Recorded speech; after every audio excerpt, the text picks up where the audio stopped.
What would you do if you had $1 million? Or what would you do if you had $2 million? How about $3 million? Now, what would you do if you were a young man or woman and had $1, $2, or $3 million burning a hole through your pocket? Father Peter John here, coming to you from All Saints Orthodox Christian Church in Bloomington, Indiana. Christ is in our midst. No, I'm not giving away cash. But we're doing a series on the saints who loved and served the poor. The saint that I want to talk about today is one who you're going to hear a lot about. You've heard a lot about him from me for the last 14 years here at All Saints. You're going to continue to hear about him until the day I breathe my last.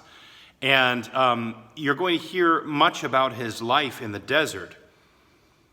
But there's one aspect of the life of St. Anthony the Great that I want to highlight today as we continue on this series about those who love and care for the poor.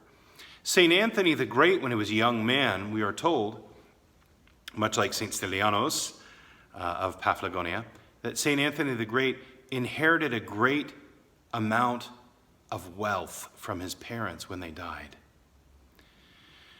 So what do you do then if you're this young man and you all of a sudden have this incredible amount of money in your hands?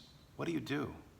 I've known a couple of young men in this exact kind of a situation, and typically it didn't end well.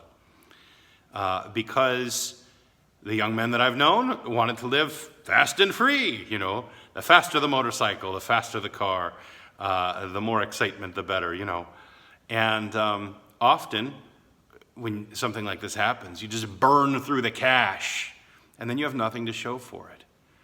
But St. Anthony chose to deposit his great wealth in the heavenly treasury. He heard the words of Christ proclaimed in the gospel, in the church. If you would be perfect, sell everything you have and give it to the poor, and come follow me. Well, when St. Anthony heard those words, he thought about being perfect. And that to him was far more attractive than living fast and free, buying whatever he wanted whenever he wanted it. So St. Anthony sold everything that he had, and he took that wealth, and he went and he found the poor, and he graced them and he gifted them with incredible gifts of wealth so that they could improve their way of life. St. Anthony the Great goes down in history as being the father of monasticism. I mean, he is, the abbot of Sinai. He is an incredible warrior for Christ. Incredible. If you've never read The Life of Anthony by St. Athanasius the Great, you should read it. It's not for the faint-hearted. I wouldn't suggest reading it at bed at night before you turn off the lights, because it's got a few parts in it that are a little creepy, since he's doing hand-to-hand combat of spiritual warfare out in the desert. But nonetheless, it is a spiritual classic that I would highly recommend to you.